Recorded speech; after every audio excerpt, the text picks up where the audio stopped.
کر سکتا ہے کہ جموں کشمیر کے لوگ جمہوریت میں یقین نہیں رکھتے. پرائم منسٹر صاحب، ہم نے آپ کو دکھایا ہم جمہوریت کے علم بردار ہیں، اور اگر ہم نکلے ہیں تو ہم اس لیے نکلے ہیں کہ اس جمہوریت نے ہمیں جو طاقت دی ہے ہم اسے وہ حاصل کرنا چاہتے ہیں. ہم اس کی بدولت اپنے لوگوں کا وہ عزت اور وقار بحال کرنا چاہتے ہیں جس کے وہ حقدار ہیں.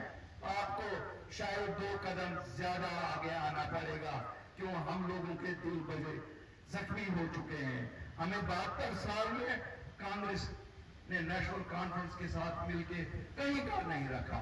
انہوں نے ایسی سازشیں کی، ہماری جسم کے 2 حصے کیے. کیا یہ سچ نہیں ہے کہ پنچ کے 2 حصے اگر ہوئے، ایک پار ایک آر، یہ نیشنل کانفرنس نے کانگریس کے ساتھ مل کے کیا. اڑی کے 2 حصے کیے. اسی طرح آپ دیکھیں نوشہرہ کے 2 حصے کیے، ہمارے کرنا ٹیٹوار کے 2 حصے کیے. تو یہ اس سازش کو بے نقاب کرنا ہے کہ ہم لوگوں کو کیوں بانٹا گیا، اور سازش کو بے نقاب کرنے کے لیے شاید یہ ووٹ بہت ضروری ہے. بڑے سارے لوگوں کا کہنا ہے کہ صاحب نارتھ پول اور ساؤتھ پول، میں کہتا ہوں جموں کشمیر کو ایک اسٹرانگ وزیر اعظم کی ضرورت ہے. ہمیں شاید اس ملک میں اتنا اسٹرانگ وزیر اعظم چاہیے جو ہمارے 72 سال کے گاؤں بھر دے. ہمارے گاؤں اتنے کہہ رہے ہیں کہ اگر ہم رونے پہ آئے شاید روتے ہی رہیں گے، آنسوں سے ایک سیلاب بھر پائے گا. لیکن ہمیں یقین ہے کہ جو ہمارے ساتھ 72 سال زیادتیاں ہوئی ہیں، نریندر مودی جی اور امت شاہ شاید اس کا ازالہ ضرور کریں گے. ہمارے نوجوان انتظار کر رہے ہیں کہ ان کی پکڑ دکڑ کم بند ہو جائے گی.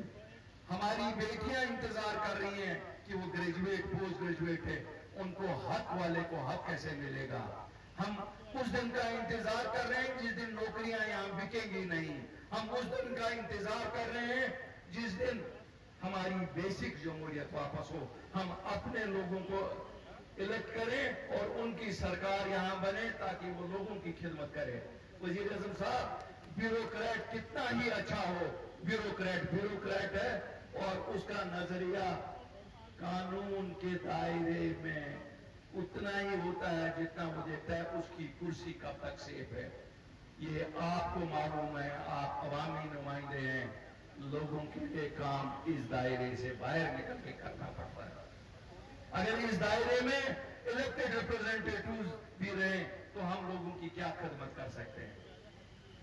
مجھے معلوم ہے آپ کے دل دھڑک رہے ہیں ہمارے لوگوں کے لیے، لیکن میں بھی آپ کو بتاؤں کہ ہم بھی تیار ہیں. آپ نے دیکھا ہے 5 سال سے اگر جموں کشمیر کے لوگوں نے امن کا راستہ پکڑا ہے، انہیں یہ معلوم ہے امن سے ہمیں فائدہ ہے. شاید نئی دلی کو فائدہ نہیں ہے جتنا فائدہ جموں کشمیر کے واسی کو ہے، جموں کشمیر کے بچوں کو ہے، جموں کشمیر کی معیشت کو ہے. ان کو بیکار کہا جاتا ہے جب ان کو کرسی سے نکالتے ہیں. اب ہم تو درخواست ہی کر سکتے ہیں صاحب ان کو پٹے پہ لکھ کے دے دو دونوں خاندانوں کو کہ جب تک زندہ ہیں یہی لوگ کرسی پہ، ان کو وہ وظیفہ دے دو. کیونکہ کہتے ہیں کہ جب آدر شاہ ظفر کو یہاں ہندوستان سے برما بھیجا گیا، وظیفہ پھر بھی کچھ دیا انگریزوں نے. اسی طرح میں کہتا ہوں اب یہ اقتدار کے لائق رہے نہیں، کیوں انہوں نے لوگوں کا خون چوسا 72 سال. ان کو وظیفہ کچھ دے دو وزیر اعظم صاحب، یہ ان کا وقار بحال ہو جائے گا. ان کا وقار خالی اسی سے باہر ہو جائے گا. باقی جھنڈا تو یہ کوئی نہ کوئی لگائیں گے. ایک تو وہ تو کہتی تھی جھنڈا کوئی نہیں اٹھائے گا. مجھے لگتا ہے اس کی پوری عمر گزر جائے گی. جھنڈے اتنے ہیں کہ گنتی نہیں کر پائے گی. اتنے ملک کے جھنڈے ہر جگہ لہرائے ہیں اور لہرائیں گے. یہ ہمارا ملک ہے، ہم اس کے وفادار لوگ ہیں. اور کسی کو اگر شک ہے وہ ہم سے قربانی سیکھیے.